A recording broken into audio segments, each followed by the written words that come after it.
Saudara-saudara, mari kita bersama-sama membaca kitab suci dari Ibrani pasal yang pertama. Ibrani pasal yang pertama.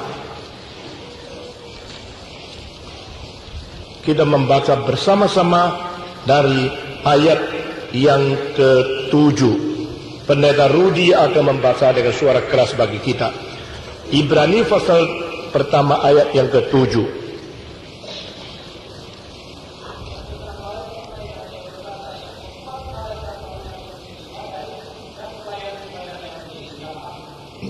Tentang malaikat-malaikat, Alkitab berkata, dia menjadikan malaikat itu adalah seperti angin dan pesuruhnya itu seperti badai. Tetapi tentang anak, dia mengatakan dia mempunyai takhta yang kekal dan kerajaan yang lurus dan adil adanya. Saudara-saudara, mari kita membaca bersama-sama satu kali ayat ke-7. 1, 2, 3.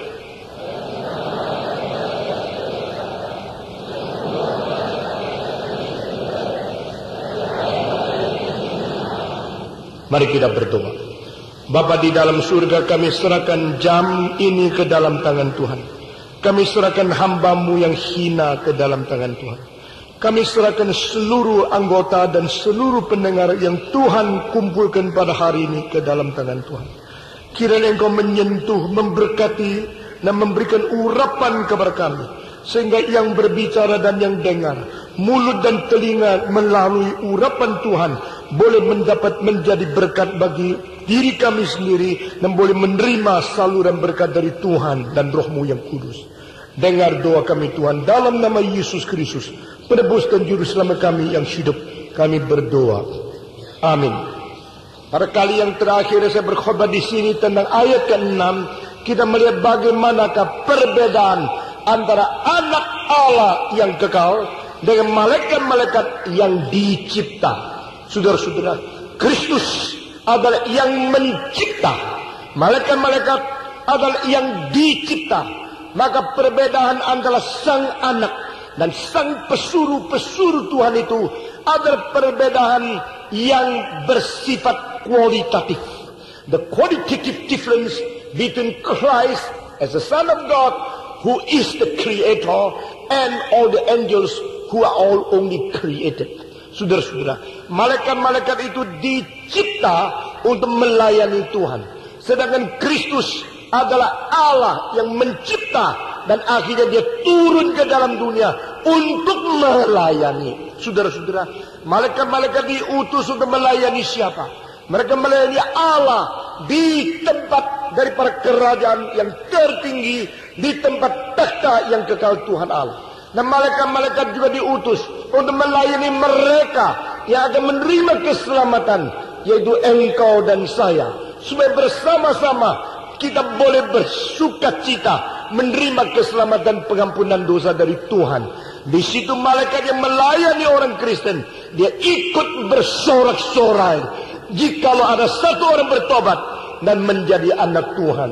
Saudara-saudara, maka di sini Kristus juga seperti pelayan, karena dia pernah turun ke dalam dunia. Kristus menjadi seperti malaikat, karena istilah malaikat itu arti dan bahasa daripada Ibrani, yaitu messenger, yaitu yang diutus, yaitu pesuruh daripada Tuhan. Saudara-saudara, Kristus menjadi pesuruh, Kristus diutus, Kristus disebut utusan Tuhan Allah. Apakah perbedaan dia dengan malaikat-malaikat?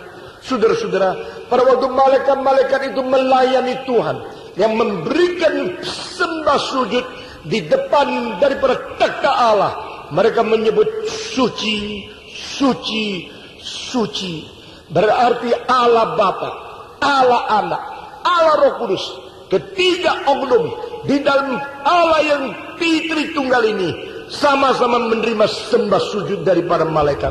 Tetapi saudara-saudara, pada waktu oknum kedua turun ke dalam dunia, kita melihat situasi menjadi berbeda sekali. Dia bersalut dengan daging, dia bersalut dengan darah, dia bersalut dengan tubuh seperti engkau dan saya yang sangat terbatas. Dan di sini dia yang tadinya disembah sujud oleh malaikat, sekarang menjadi manusia kelihatan biasa, menjadi manusia yang mempunyai corak seperti orang berdosa, meskipun dia tidak berdosa.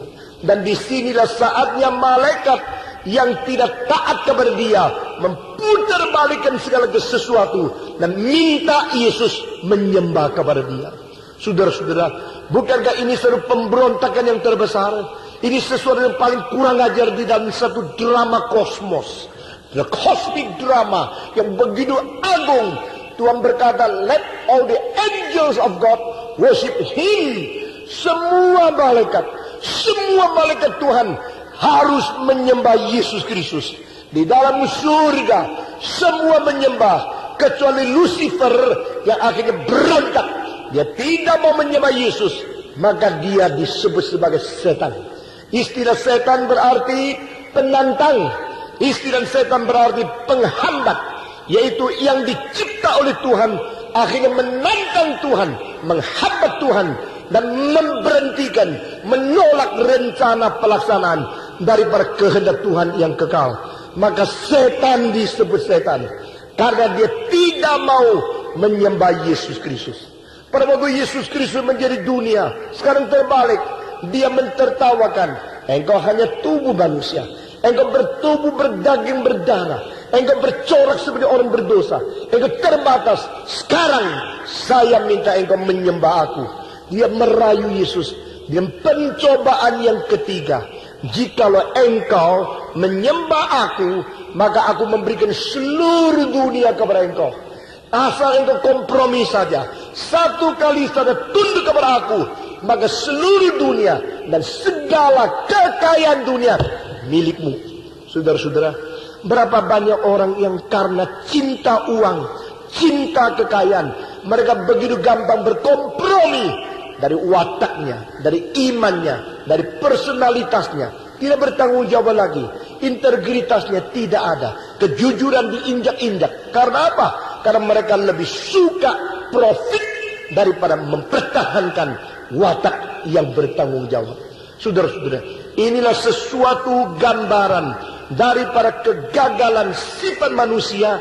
Jikalau pada waktu kita memikirkan tentang saat Yesus dicobai.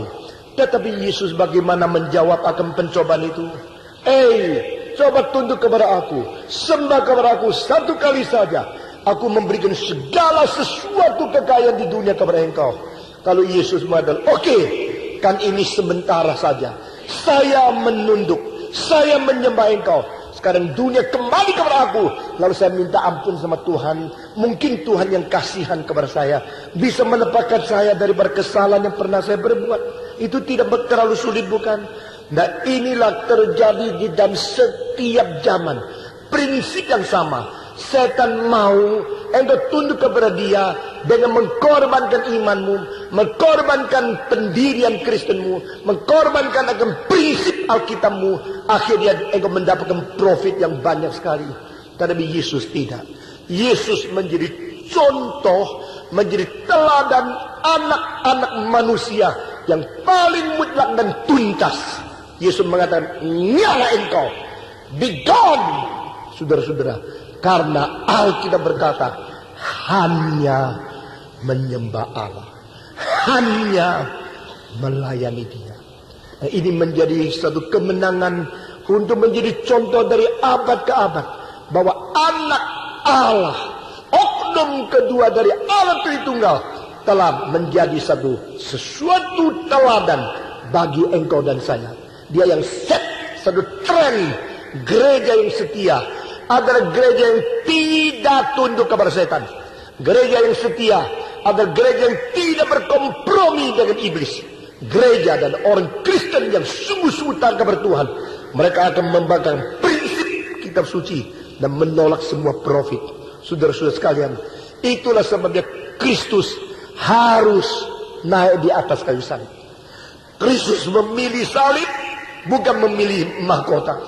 Kristus memilih sengsara, bukan memilih kenikmatan. Kristus memilih kehendak Allah, bukan memilih janji-janji kosong daripada dunia ini. Saudara-saudara, setan setiap zaman telah menjanjikan hal yang sama. Setan memberikan janji itu kepada Soeharto. Dan Soeharto akhirnya mendapatkan profit yang banyak. Tetapi anak turunannya semua akan diejek oleh banyak orang.